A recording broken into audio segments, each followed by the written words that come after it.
Okay, Assalamualaikum, salam sejahtera. Selamat kembali ke channel saya. Kali ni 7.1 part 2 So ini video bahagian kedua. Kalau belum lagi tengok bahagian pertama, boleh tengok bahagian pertama dulu.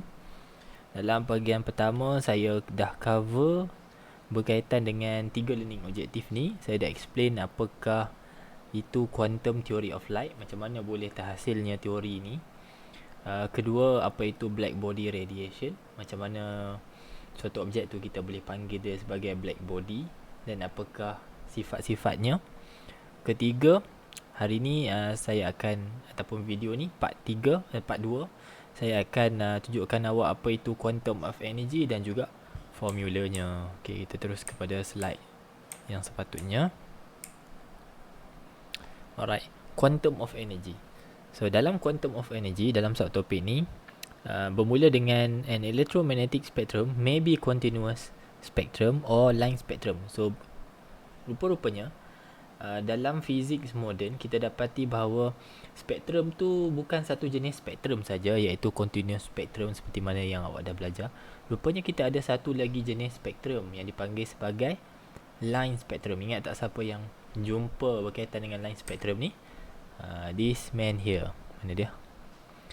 Niels Bohr.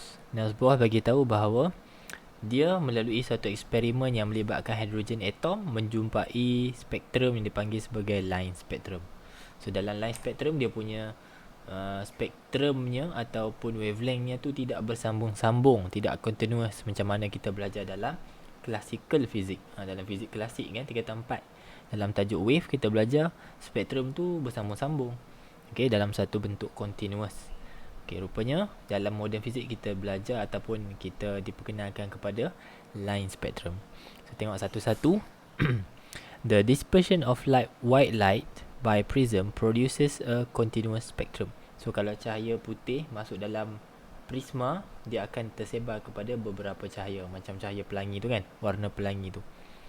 So that is called as continuous spectrum, consisting of 7 visible colors, yang dalamnya terkandung 7 wavelength. 7 wavelength tu mewakili 7 warna. Yang tu yang awak belajar daripada darjah 6 lagi lah.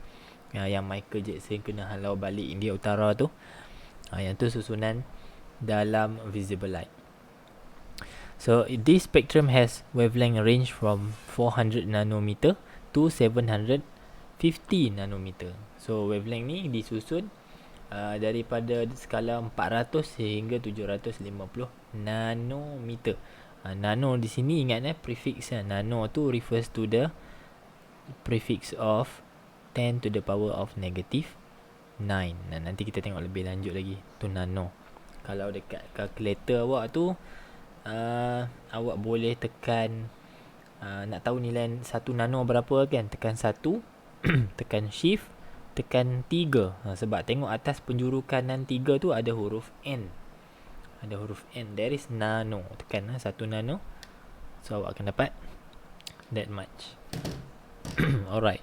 The visible light spectrum is said to be continuous because there is no separation gap. So kita panggil dia continuous sebab dia tak ada gap. Dia bersambung-sambung. No gap between wavelength, between the colors.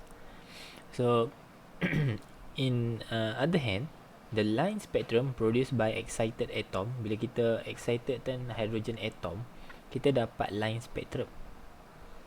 Okay, dan dalam line spectrum tu adalah siri-siri colored line, series of colored line with unique wavelength and frequencies.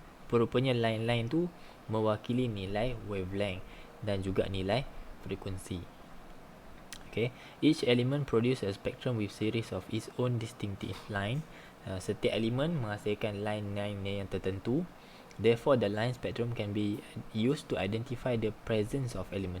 So, kalau kita dapat line-line tertentu, ia menceritakan tentang elemen-elemen yang tertentu, kehadiran elemen yang tertentu. Okay, so table 7.1 shows the frequency and quantum energy values of the line spectrum produced by the mercury vapor lamp. So bahan yang kita kaji sekarang ni adalah mercury vapor lamp. Bila kita kaji, kita dapati bahawa kita dapat 4 line: violet, blue, green, dan juga yellow orange. Dia ada 4 line dalam mercury vapor punya spektrum. 4 line tu mewakili 4 frekuensi dan 4 frekuensi tu menghasilkan 4 tenaga. Macam mana boleh daripada frekuensi kita conclude bahawa this much of frequency produce this much of energy. So here's come the quantum of energy formula. So quantum of energy is the discrete energy packet.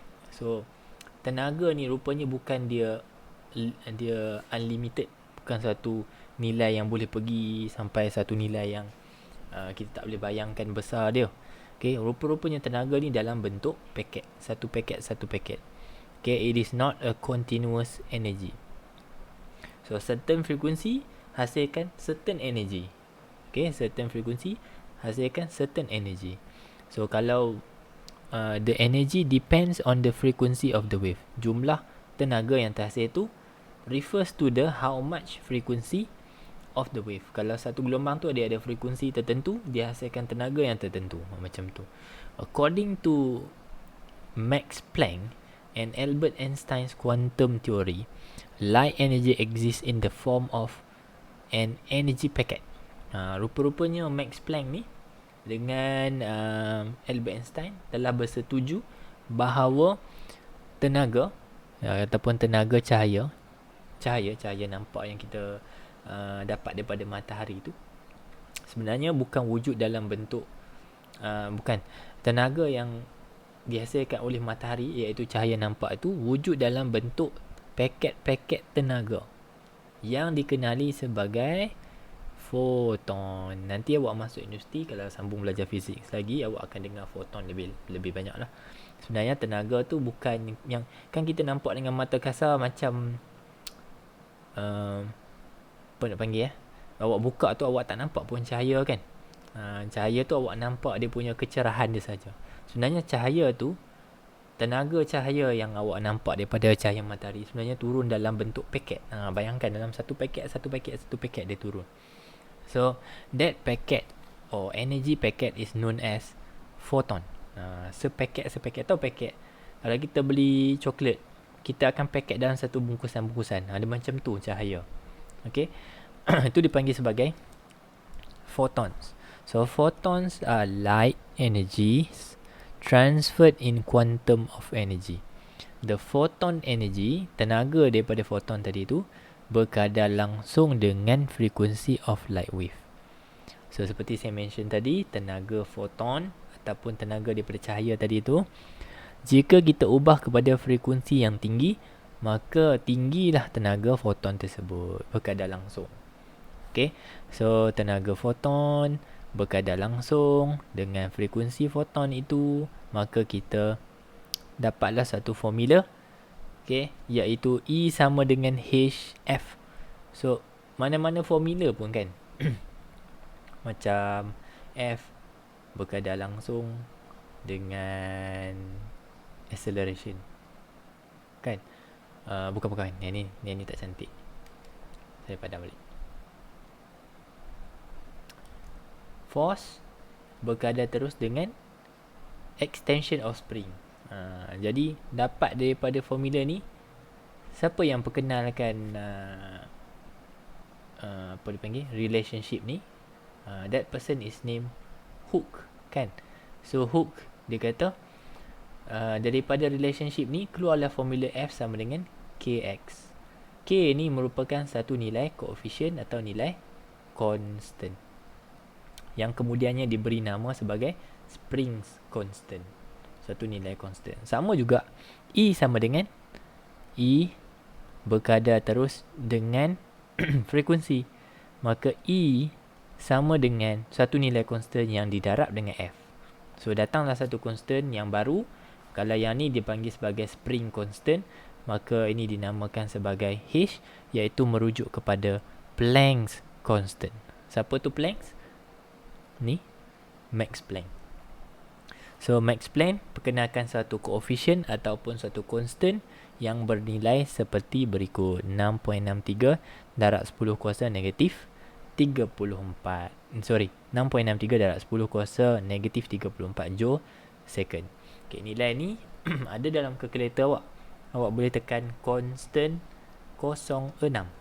Okay, awak boleh tekan constant dekat calculator awak, tekan nombor 0, tekan nombor 6, tekan sama dengan. So awak akan dapat nilai yang sama, 6.63 darab 10 kuasa negatif 34. So untuk kira tenaga foton, tekan constant 06 darab dengan frekuensi the light wave. Darab frekuensi dia sahaja. Frekuensi dalam hertz, Planck constant tadi dalam joule second, energy dalam joule. Ni bagi tahu saya siap ni. Nanti kan bila dia buat pengiraan tak tahu pula unit dia. So dalam part 2 ni, the main story is apa? Kita kenal bahawa rupa-rupanya bukan ada satu jenis sahaja spektrum, iaitu continuous spectrum. Rupa-rupanya ada line spectrum. So melalui line spectrum inilah kajian diteruskan dan kita dapat satu formula yang kemudiannya disummarize oleh Planck dan juga Einstein, iaitu E equals to HF. Dan kita conclude bahawa cahaya wujud dalam bentuk paket light. Okay, light energy, tenaga cahaya wujud dalam bentuk energy packet yang dikenali sebagai photons. Okay, dikenali sebagai photons. Alright. Last untuk part 2, kita akan cuba compare energy of 400 nanometer and 700 nanometer light photons. So dua-dua ni adalah photons. Dia beritahu photons tu dia ada wavelength. Macam mana saya tahu ni wavelength? Nanometer. Nanometer. Okay, nano tu adalah 10 kuasa negatif 9 tadi saya beritahu. Meter merujuk kepada panjang. So both are wavelength. Dia kata ada dua cahaya. Ni cerita dia lah, walaupun pendek. Sebenarnya cerita dia macam ni. Dua cahaya yang mempunyai wavelength yang berbeza. Satu cahaya 400 nanometer panjang wavelength dia. Satu lagi cahaya 750 nanometer wavelengthnya. Kirakan ataupun banding bezakan. Okay, bandingkan tenaga. Tenaga apa? Tenaga foton. Okay, basic dia macam ni. Bila awak nak kira tenaga foton, awak tahu bahawa formula dia E sama dengan HF. Okay, HF. Oh, tak ada suara pula. HF. H tak ada masalah, constant 06. Okay, F dekat sini ada problem sikit. Sebab soalan bagi awak the value of wavelength. The value of wavelength. Awak kena cari frekuensi dulu. Apa maksud dia? Wavelength 400 nanometer ni berapa besar ataupun berapa nilai frekuensi dia, baru boleh guna formula ni. So kita simpan sekejap formula ni. Kita carikan dulu frekuensi setiap satu. Okay, saya buat yang 400 dulu. So seperti saya beritahu tadi, untuk wavelength 400 nanometer, okay, kita nak cari berapakah wavelength, berapakah frekuensinya. Kita nak cari berapakah frekuensi untuk wavelength, padam. Kita nak cari frekuensi untuk cahaya yang panjang gelombang dia 400 nanometer. Sama dengan apa? Okay, di bawah tajuk gelombang awak belajar bahawa apa hubungan antara frekuensi dengan wavelength. Okay, jawapannya adalah halaju gelombang. Okay, kita boleh cari halaju gelombang gunakan formula V sama dengan F lambda. Tu hubungan dia. Nampak ada frekuensi, ada lambda di situ, wavelength. So apa hubungan dia? Kalau kita nak cari frekuensi, rupa-rupanya kita boleh bahagikan laju gelombang itu dengan wavelength dia. Kita bahagikan halaju gelombang itu dengan wavelengthnya. Disebabkan ini adalah photons, dan photons adalah salah satu jenis electromagnetic radiation. Okay, electromagnetic radiation. Semua gelombang elektromagnetik akan bergerak dengan halaju cahaya. Itu sifat gelombang elektromagnetik. Tengok balik tajuk gelombang. Radio wave, gamma ray, apa lagi? UV light, infrared, semua ada hal laju yang sama, iaitu hal laju cahaya dalam vacuum. Berapa nilai C ni? 3 darab 10 kuasa 8 meter per second. Boleh tekan dekat kalkulator awak, constant 20, constant 28. Dia keluar C0 kat situ. Lepas tu tekan sama dengan. Itu nilai dia. Jadi it turns out that frekuensi boleh dicari dengan membahagikan C dengan wavelength. So bolehlah cari frekuensi untuk gelombang yang panjang gelombang dia 400 nanometer adalah 3 darab 10 kuasa 8 bahagi dengan 400 nanometer. Jangan tak tahu pula nano tu 10 kuasa negatif 9. Dekat jalan kira awak, okay, ni saya tulis jawapan dekat kanan lah. Awak tulis jawapan kat bawah lah. Saya takut awak tak nampak. Dekat jalan kira kena tulis semua lengkap. 3 darab 10 kuasa 8, okay, bahagi dengan 400 darab dengan 10 kuasa negatif 9. Tapi dekat kalkulator buat kurungan. Awak dah tahu constant. Kalau awak hafal constant lah, constant 28 tutup kurungan bahagi dengan 400 shift 3. Tak tahu awak boleh baca ke tak, tapi macam tu lebih kurang. Okey, saya buat macam tu terus. Tak payah nak type semua, jimat masa. Tekan sama dengan. So awak akan dapat value dia 7.49 darab 10 kuasa 14. Apa unit untuk frekuensi? Hertz. Okey, barulah kita dapat nilai frekuensinya. Lengkap lah ni. Dapat nilai frekuensi. Okey. Dan kita buktikan bahawa, dan kita dapat tahu bahawa kalau wavelength dia 400 nanometer, rupa-rupanya frekuensi dia banyak ni. Okey, soalan suruh cari apa? Tenaga. Jangan berhenti kat situ. Jangan berhenti kat situ sebab soalan minta cari tenaga foton. Okey, sekejap lagi kita buat. Gantung kat pagar. Okey, sekejap lagi kita buat. Okey, E sama dengan HF. So, H tadi adalah Planck constant. Planck constant tadi adalah constant 06. Okey, 06. Kalau kita tak nak buat paper tu, tekan lah sama dengan. Okey, kalau soalan tak bagi 6.63 darab 10 kuasa negatif 34. Ya Zahin. Kemudian masukkan frekuensinya 7.49 darab 10 kuasa 14. Ya. Tak apa, letak dulu dekat sofa tu. Sekejap balik buat masuk. Okey, jalan kira tunjuk penuh. Kalau paper tu tunjuk penuh. Kalau paper 1, tadi kan awak dapat jawapan dah. Awak tekan je answer darab constant 06. Macam tu. Shortcut lah kan. Okay, so ni constant 06 darab dengan 7.49 darab 10 kuasa 14. Okay, so final answer, the energy will be 4.96 ataupun 4.97. Sorry, 7 lah, dia dah bunda tu.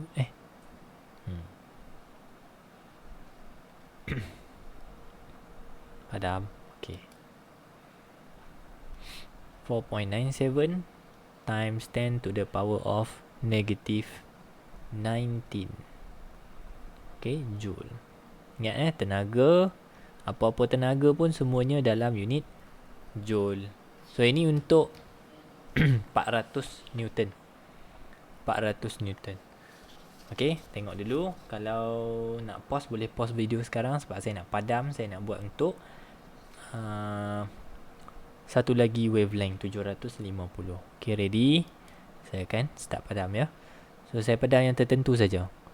So untuk 750 Newton, kita padam kat sini. Kita padam dekat sini. Sini. Kita gunakan template yang sama saja. Cuma frekuensi dia, kita kena cari dulu frekuensi dia berapa. Okay, sama juga. 750 nanometer. So kita kena cari frekuensi untuk gelombang yang ada wavelength 700 nanometer. Macam mana cari dia? C bahagi dengan lambda. So C 310,8 bahagi dengan wavelength dia 750 darab 10 kuasa negatif 9 nano kan. Nanometer 10 kuasa negatif 9. Kemudian kita bahagi, kita dapat tahu bahawa kalau wavelength dia 750 nanometer, maka frekuensinya adalah this much. Banyak ni ya. 3.99 darab 10 kuasa 14 Hertz. Dapat tahu frekuensi, baru boleh ganti dalam formula E equals to HF. So H tadi Planck's constant. Okay, constant 06 tadi darab dengan answer 3.99. Okay, dapatlah jawapannya. Tenaga berapa banyak? 2.65 darab 10 kuasa negatif 19. Okay, this much. So, kalau kita nak bandingkan, tengok ya, tenaga kalau wavelength dia 400 nanometer, berapa? 4.97 darab 10 kuasa negatif 19. Ingat negatif 19 ni kecil kalau nombor dia makin besar tapi negatif, tenaga dia kecil lah. Tak apa, kita tulis dulu. Ini yang kita baru dapat.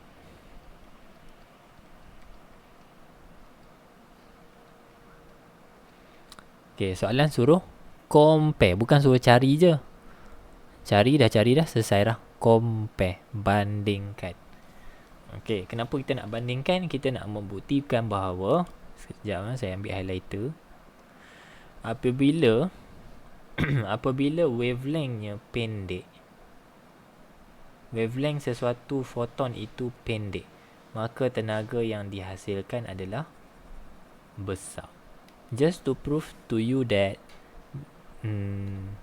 this relationship, okay, this relationship, saya tengah tukar pen. Okay, so this prove that whenever you have photons that have long wavelength, it produces ataupun it have short ataupun low energy, and vice versa. If the wavelength ataupun the photons have shorter wavelength, it have greater energy. Macam tu. Tengok ni, 400 nanometer ni kan pendek, wavelength yang pendek, dihasilkan tenaga yang lebih besar. Macam tu. Okay. I guess that's it for part 2. Dalam part 3 nanti, kita akan bincangkan lebih lanjut berkaitan dengan apa yang diperkenalkan oleh Louis de Broglie. Louis de Broglie beritahu, okay, kalau dalam part 1 awak tengok, Isaac Newton kata cahaya dia bersifat partikel. Tapi Thomas yang kata cahaya bersifat gelombang. Siapa yang betul? Last sekali Louis de Broglie bagi tahu bahawa kedua-duanya betul. Okay, iaitu satu idea dipanggil sebagai wave particle duality. Rupa-rupanya cahaya dan juga elektron, proton, neutron, rupa-rupanya dia ada dua sifat. Okay, dia ada dua sifat, iaitu boleh bersifat partikel, boleh bersifat gelombang. Yang tu dalam part 3 saya akan cerita berkaitan dengan wave particle duality, dan kita akan bincangkan apakah formula-formula yang akan terlibat. Sampai kita jumpa lagi. Tolong share video ni kalau bermanfaat. Tolong subscribe, tolong like dan sebarkan ilmu percuma ni kepada kawan-kawan semua. Terima kasih. Jumpa lagi. Assalamualaikum. Bye.